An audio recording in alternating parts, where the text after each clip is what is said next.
All right, so I had a little bit of fun with a different style of workout yesterday.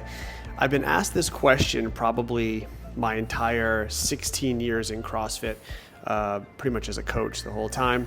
If you could write any workout, what would it be to try to beat a games athlete? And my thought was always, oh, there's no chance that I'm going to be able to write any sort of combination of movements that would ever beat a CrossFit Games athlete. I just don't have any level of fitness that's super high. No strong points. I mean, I'm okay. I like throwing down in my affiliate class, but that's about where it ends for me. But then just recently I was talking to a coach at one of my gyms about how kind of underutilized the component of accuracy is in our programming. And you can make arguments for how we use accuracy in different ways, maybe a little bit outside the box in traditional ways that you may think about accuracy. But anyway, not going to debate that here. The thought popped in my head, what if I made something that's like really accuracy based? Like thinking about like a biathlon, so cross-country skiing and rifle shooting. They have the super high heart rates, VO2 max capacity like through the roof, probably the best of any athlete in the world. So they're able to work in this like really challenging aerobic zone, and then they have to bring their nerves back down to really steady their rifle before they hit these targets over and over again as they're racing. So I said, you know what? Everybody has a dartboard. I have a dartboard. I've played a lot of darts in my day. I wonder if I could mix a real basic CrossFit workout together with a super fine motor skill accuracy component of throwing darts at a bullseye. You know, what would happen? And so I decided to make this workout that you see here. 5 rounds of 9 dumbbell thrusters, 35 pounds for the guys, 25 for the ladies, 9 burpees over the dumbbell, just keeping it simple, keeping the barrier for entry super low if anyone ever wanted to try this. And then you have to hit 3 bullseyes after each round. And the way that bullseyes are scored in darts is the green is worth 1 and the red little double bull is worth 2. And so you can take as many shots as you want from the standard line. I have it measured. You can kind of see this little duct tape line on my porch there that I put my foot on. And then the dartboard has to be at the regulation height. I think it's about 5'8", should be to the center of the bowl from the floor. And then I don't remember the distance exactly. It's supposed to be, you can measure it either from the bowl diagonally to the line or from the floor, equal distance away from the wall with the bowl straight to the line. You can find the official measurement for a dart, they call it an Oki, but the line from the board online. So this is set up to standard regulation, which you would see like over in Europe in the World Championships as far as height and distance goes. So this is all like to standard exactly measured out. So anyway, this is my second round, and I'm already starting to feel like I can stand there and I can hit bullseyes pretty regularly. Like, I'm not gonna lie, I am much better at darts, much better than the average person. I used to play competitively back in the day at a pretty high level. So I could stand there and basically plug the bullseye with a set of darts. You can actually see how tattered the center of my dartboard is, where it's pretty easy for me to stick it in the bowl kind of almost on demand. But I knew that my arms were going to start feeling like jello after the mix of thrusters and burpees. So I wanted to see what that fatigue component did to me during the workout. Not even just muscular fatigue in terms of like if my arms are feeling pumped up or just, you know, stressed, can I still find that fine motor skill? And then my heart rate at the same time.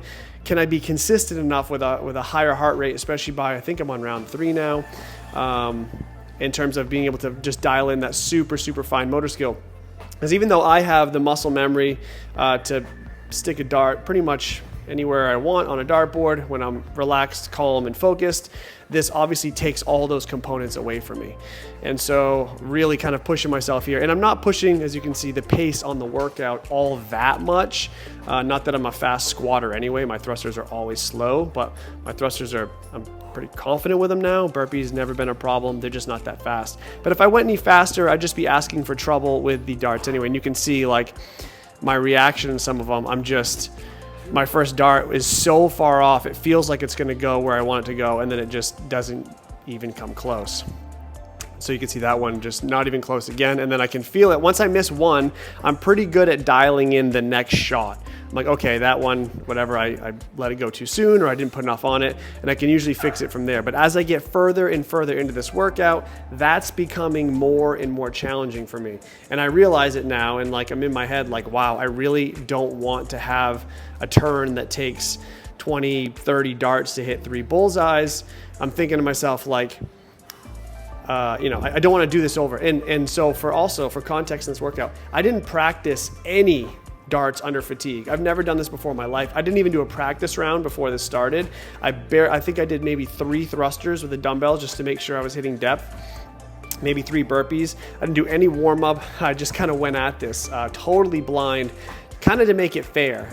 Not that, if someone wanted to take this on, they couldn't practice this as much as they wanted before videoing an attempt.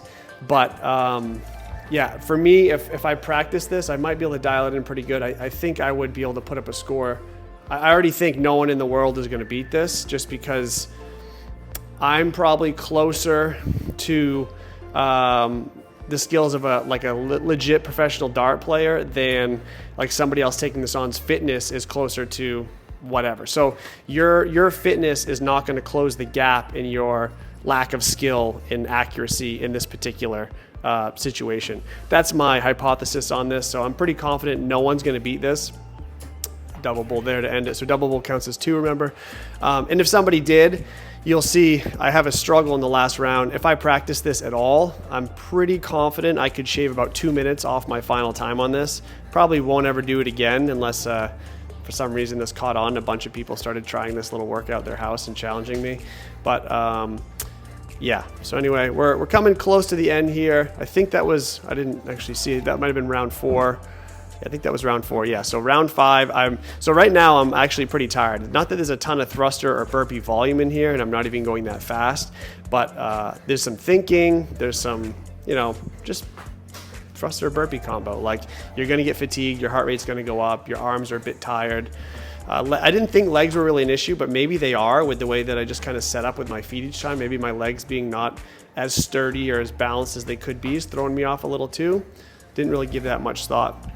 In this last round, I'm actually worried about how crappy my arms feel. I could tell, like, pushing off the ground, they were like, I knew the last set of trying to hit 3 bulls was going to be tough. And I was thinking so much about it. I did 2 extra burpees. I lost count at like 4 or 5. I thought in my head, I'm like, oh shit, I can't go less, and I don't know where I'm at, so I'm just going to do what I think might be 9, but it ended up being 11. Just, I didn't want to have to start over in the last round. So right away I plunk 1, and I'm like, okay, good. All I need is a double bull or 2 singles to end this thing. And then I cannot find it. My arms at this point feel like complete, like noodles, just jello. They're pumped up, but they feel like they're almost numb. They're almost a little bit numb. And not in terms of like I can't do anything, like I could keep working out, but numb in terms of I'm trying to really feel the super fine motor skills from just throwing a lightweight dart at a board not that far from me. And it's not as easy as I thought it would be. You can see I'm just kind of like surprised. Wow, every time I try to make an adjustment, it's not there. I'm actually panicking a little bit right now. Like, oh my God, am I ever going to hit these last 2? Did I completely screw up my one and only attempt at this workout? Like, I can't dial it in. I can't find it. I'm getting frustrated on top of my fatigue. So I'm like, oh, just end it. Like, not even close there. Luckily, I do hit one here in a second. I don't know if it's this set or the next one. I think it's this one coming up. Finally, take a deep breath. Then I plunk a double bull right here and then throw it in my house for good measure. And that's it, guys. That's the workout. So hope you give it a shot sometime.